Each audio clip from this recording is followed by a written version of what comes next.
Praise the lord. మన ప్రభు అయిన యేసుక్రీస్తు నామంలో మీ అందరికీ నా హృదయపూర్వక వందనాలు. మంచిది, ప్రభు వాక్యమును ధ్యానించుకుందాం. యోహాను సువార్త 15వ అధ్యాయము 1 నుండి చదువుకుందాం. నేను నిజమైన ద్రాక్షావల్లిని. చాలు. ఇవాళ మనం ధ్యానించుకునే అంశం ఏమిటంటే, ప్రభు చెబుతున్నాడు, నేను నిజమైన ద్రాక్షావల్లిని. ఇక్కడ మనం గమనించినట్లయితే, ప్రభు మాటల్ని మనం జాగ్రత్తగా గమనించినట్లయితే, నిజము అంటే అబద్ధము కూడా ఉండట్టు అర్థం. అది మీరు తెలుసుకోవాల్సిన సత్యం. అది నిజము అంటే అబద్ధం ఒకటి ఉంది, అబద్ధమైన ద్రాక్ష చెట్టు ఒకటి ఉంది అనేది దేవుడు తెలియజేస్తున్నాడు. కాబట్టి ప్రభు ఏం చెబుతున్నాడంటే, నేను నిజమైన ద్రాక్షావల్లిని అని ప్రభు చెబుతున్నాడు. ప్రియమైన దేవుని బిడ్డలారా, ఈ నిజమైన ద్రాక్షావల్లికి అబద్ధమైన ద్రాక్షావల్లికి మనము తేడా చూసినట్లయితే రెండు ఒకటిగానే కనపడతాయి. రెండు కూడా ఒకటిగానే కనపడతాయి. ద్రాక్ష చెట్టులాగే ఉంటుంది, కానీ ఆ ద్రాక్ష చెట్లు ఫలాలు వేరుగా ఉంటాయి. ఆ ద్రాక్ష చెట్టు విధి విధానం వేరుగా ఉంటుంది. ప్రభు ద్రాక్ష చెట్టు, ఇది నిజమైన ద్రాక్ష చెట్టు. ఈ ద్రాక్ష చెట్టులో మరి ఏమేమి ఆ ద్రాక్ష చెట్టులో ఫలించాలి అన్నా మనం ఏం చేయాలి, ఇలాంటి కొన్ని ముఖ్యమైన అంశాలు ధ్యానించుకుందాం కొద్ది సమయం. ఇక్కడ నా తండ్రి వ్యవసాయకుడు అని అంటున్నాడు దేవుడు. ఏమంటున్నాడు? నా తండ్రి వ్యవసాయకుడు. వ్యవసాయం చేసేది ఈ 15వ అధ్యాయం మొదట్లోనే మనం చూసుకున్నట్లయితే, నా తండ్రి వ్యవసాయకుడు, వేరే ఎవరు ఉండరు. వ్యవసాయం చేసేది ఎవరయ్యా అంటే తండ్రి. తండ్రి ఆయనే గింజ చేస్తాడు, ఆయనే నాటుతాడు, ఆయనే ఇది చేస్తాడు. సమస్తం కూడా వృద్ధి కలగజేయవాడు కూడా ఆయనే. అయితే ప్రియమైన దేవుని బిడ్డలారా, ఇంకెవరు కూడా వ్యవసాయం చేయరు అనేది అక్కడ తెలుసుకోవాల్సిన సత్యము. ప్రియమైన దేవుని బిడ్డలారా, తండ్రి చిత్తం లేకుండా, తండ్రిని నామం లేకుండా మనం ఏది చేయలేమనేది గుర్తెరగాలి. ఇక్కడ అనేక డినామినేషన్స్ ఉన్నాయి. ఇప్పుడు ఈ మధ్యకాలంలో తండ్రిని పక్కన పెట్టేసే వాళ్ళు ఉన్నారు. కొన్ని డినామినేషన్స్ ప్రభువుని, కుమారుని పక్కన పెట్టేస్తారు. కొన్ని డినామినేషన్స్ పరిశుద్ధాత్మ దేవుడిని పక్కన పెట్టేస్తారు. పరిశుద్ధాత్మ దేవుడైనా, యేసు ప్రభు అయినా, కుమారుడైనా, తండ్రి అయిన దేవుడైనా సమస్తము కూడా ఒక్కళ్ళే. ఆయనే వ్యవసాయకుడు. ఆయన చిత్త ప్రకారము సమస్తం కూడా జరుగుతూ ఉంటవి. కాబట్టి తండ్రి వ్యవసాయకుడు. కాబట్టి ఏం జరిగిద్ది? ఇప్పుడు నాలో ఫలింపని ప్రతి తీగను ఆయన తీసి పరవేస్తాడు. మనం ప్రభువులోకి వచ్చినాక ఆ ప్రభువులో ఫలించకపోతే ఏం చేస్తాడు? తండ్రి తీసి పక్కన వేస్తాడు. దేవుళ్ళో ఫలించకపోతే, యేసయ్యలో ఫలించకపోతే ఆ తీగను తీసి పక్కన వేస్తాడు. ప్రియమైన దేవుని బిడ్డలారా, ఫలించు ప్రతి తీగ మరి ఎక్కువగా ఫలింపవలనని దానిలోని పనికిరాని తీగలను తీసివేయును. ఇక్కడ అర్థం ఏంటంటే, ఈ ఫలించే తీగతో పాటు కొన్ని ఫలింపని తీగలు ఉంటాయి. ఈ తీగలోనే ఉంటాయి. వాటన్నిటిని కూడా తీసివేస్తాడు ప్రభు. ఫలింపని ప్రతి తీగను తీసివేస్తాడు. అలాగే ఫలించు ప్రతి తీగ మరి ఎక్కువగా ఫలించవలనని దానిలోని పనికిరాని తీగలను, ఈ పనికిరాని తీగలు ఉంటాయి, ఫలించకుండా ఉంటాయి, ఎప్పుడు కూడా ఫలింపు ఉండదు. వాటిని తీసివేస్తే ఈ ఫలించే తీగ ఇంకా ఎక్కువగా ఫలించిద్ది అని ప్రభు యొక్క చిత్తము, ఆలోచన.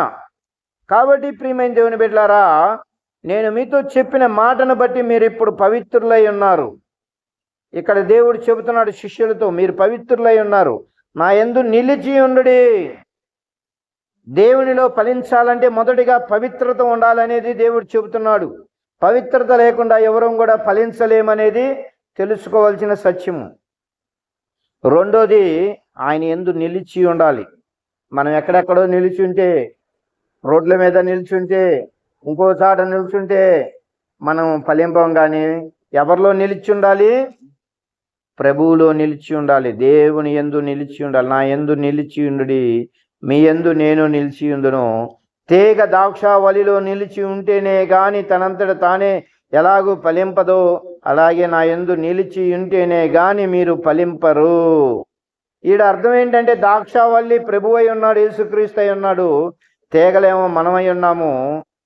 కాబట్టి ఈ తీగలమైన మనము ఆ ద్రాక్షావల్లిలో నిలిచి ఉంటేనే మనము బహుగా ఫలిస్తాం.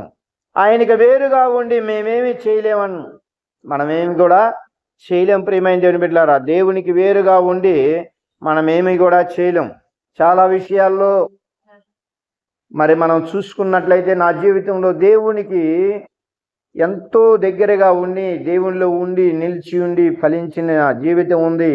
దూరముగా, దేవునికి దూరముగా ఉన్నప్పుడు ఫలింపకుండా మరి భయంకరమైన పరిస్థితుల్లో ఉన్న జీవితం నాది. ప్రియమైన దేవుని బిడ్డలారా, కాబట్టి దేవుని యందు నిలిచి ఉంటేనే మనం ఫలిస్తాము అంటానికి ఉదాహరణకి నా జీవితమే ఒక ఉదాహరణ. ప్రియమైన దేవుని బిడ్డలారా, ఇంకా కొన్ని దినాల్లో నేను ఈ యూట్యూబ్ పరిచర్య ద్వారా మీకు అందించాలని ఆశిస్తున్నాను. కొద్దిగా లేట్ అయింది. కొన్ని దినాల్లో ఈ పరిపూర్ణమైన సాక్ష్యాన్ని మీకు అందజేస్తాం యూట్యూబ్ పరిచర్య ద్వారా, తప్పకుండా. ఎందుకంటే ఈ సాక్ష్యము ద్వారా, ఈ ద్రాక్షావల్లిలో తీగ ఉన్నంత కాలము అది ఫలిస్తూ ఉంటుంది. ఆ ద్రాక్ష చెట్టుకి తీగ లేనప్పుడు ఫలించదు. అలాగే నా జీవితంలో కూడా అలా కొన్ని సన్నివేశాలు, చాలా సన్నివేశాలు ఉన్నాయి. ప్రియమైన దేవుని బిడ్డలారా, వాటిని అన్నిటిని కూడా మీతో పంచుకొని, మీరెవ్వరు కూడా దేవునికి ఎడవాయకుండా ఉండాలని సాక్ష్యం చెప్తున్నాను. ఎందుకంటే దూరమైనప్పుడు నా యొక్క పరిస్థితులు ఎంత భయంకరంగా ఉన్నాయో, దగ్గరగా ఉన్నప్పుడు నా పరిస్థితులు ఎంత మధురముగా ఉన్నాయో నా జీవితంలో అనుభవించి చూశాను. కాబట్టి మీరందరూ దగ్గరగా ఉండాలని ఈ సాక్ష్యాన్ని రిలీజ్ చేయబోతున్నాం. కొన్ని దినాల్లో సాక్ష్యం ప్రతిరోజు కూడా పంచుకోవాలనుకుంటున్నాం. మంచిది. అలాగే ప్రియమైన దేవుని బిడ్డలారా, ఇక్కడ మనం గమనించినట్లయితే, ఆయనకి వేరుగా ఉండి మనం ఏం చేయలేము. ఎవడైనను నా యందు నిలిచి ఉండని ఎడల వాడు తీగవలే బయట పారవేయబడి ఎండిపోవును. ఆయన యందు నిలిచి ఉండబోతే బయట పడవేయబడతాడు. ఏమైపోతాడు? తీగ అట్ట ఎండిపోయిద్దో అట్ట ఎండిపోతాం మనం. ప్రియమైన దేవుని బిడ్డలారా, మనుషులు అట్టి వాటిని పోగు చేసి అగ్నిలో పారవేతురు, అవి కాలిపోవును. నా యందు మీరును మీ యందు నా మాటలు నిలిచి ఉండని ఎడల మీకేది ఇష్టమో అడుగుడి, అది మీకు అనుగ్రహింపబడును. ఇక్కడ మనం గమనించినట్లయితే, మనకిష్టమైంది దేవుడు అనుగ్రహిస్తానని చెబుతున్నాడు. మనకిష్టమైంది, ఆయన యందు నిలిచి ఉన్నప్పుడు మనకి ఏమి ఇష్టం అండి? ప్రభువే మనకిష్టం, ఫలించడమే ఇష్టం. ఇంకేమి ఇష్టం మనకి? ప్రభువా, నేను ఫలించాలి నాయన, నీ యందు నేను నిలిచి ఉన్నాను కాబట్టి ఇంకా నాకేమి ఇష్టం అయ్యా? నీ యందు నిలిచి ఉండడమే నాకు ఇష్టం.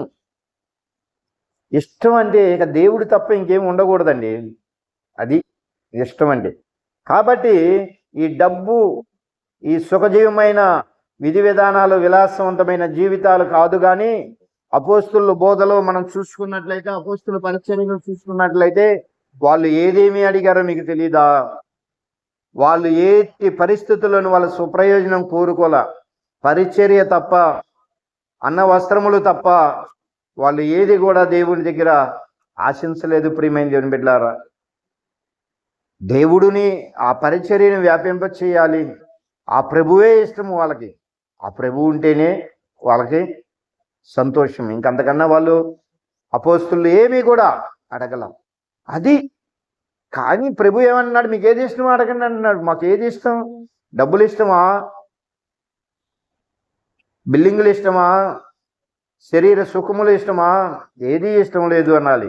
ఒక విధంగా చెప్పాలంటే, ప్రభు తప్ప నాకు ఏది ఇష్టం లేదు అనే స్థాయికి మనం జీవించాలి ప్రియమైన దేవుని బిడ్డలారా. కాబట్టి మీకు ఏది ఇష్టమో అడుగుడు, అది మీకు అనుగ్రహింపబడును. మీరు బహుగా ఫలించడం వలన నా తండ్రి మహిమపరచబడును.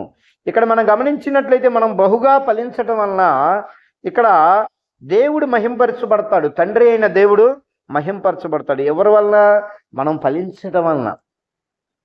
ఈ ఫలింపు మహిమ, నువ్వు ఫలించే ఫలింపు మహిమ ఎవరికి వెళ్ళిద్ది? దేవాతి దేవుడికి వెళ్ళిద్ది నువ్వు ఫలించడం వల్ల. నువ్వు ఫలించకపోతే తండ్రి అయిన దేవుడికి మహిమ చెల్లదు.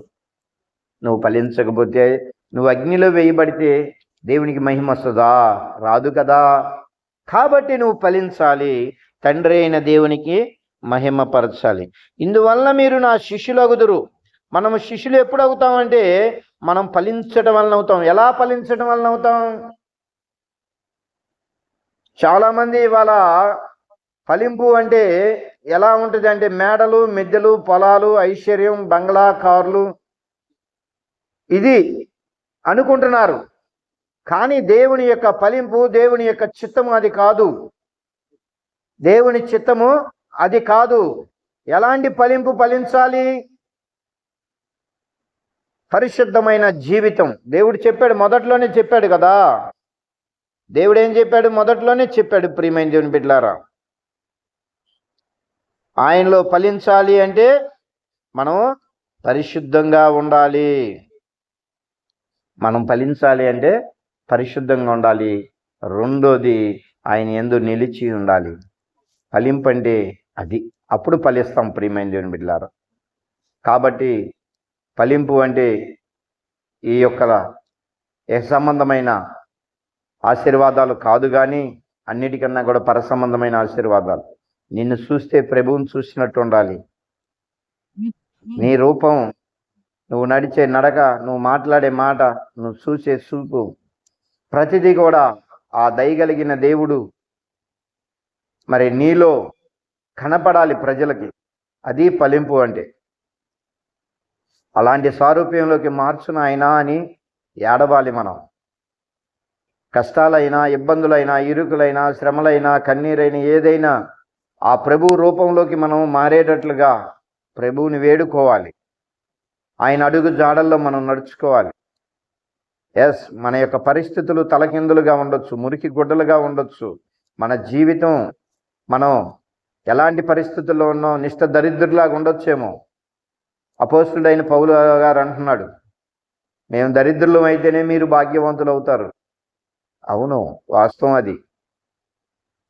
దినదినము ఇరికింపబడుచున్నాం, కొరడా దెబ్బలు తింటున్నాం. ఇవన్నీ ఎందుకండి? దేవుని మహిమ కొరకు.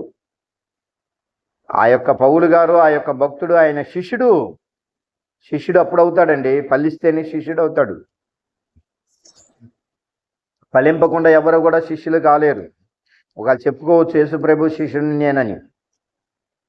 ఫలింపనప్పుడు ప్రభు శిష్యుడు కాలేడు. ప్రభు బిడ్డ అవుతే అవ్వచ్చేమో, కానీ శిష్యుడు కాలేడు.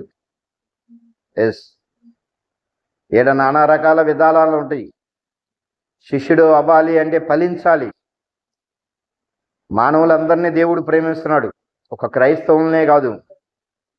ప్రతి మనిషి మారు మనసు పొందాలని, ప్రతి మనిషి కూడా దేవుని రక్తంలో కడగబడాలని ప్రతి మనిషిని ప్రేమిస్తున్నాడు. ప్రతి మనిషికి ఆహారం ఇస్తున్నాడు. ప్రతి మనిషికి వర్షం కురిపిస్తున్నాడు. ఎస్, అందరికీ వర్షం కురుస్తుంది, ఒక్కరికేనా? క్రైస్తవులకు ఒక్కరికే కాదే. కాబట్టి ప్రతి మానవుడిని దేవుడు ప్రేమిస్తున్నాడు, అది గుర్తుపెట్టుకోవాలి.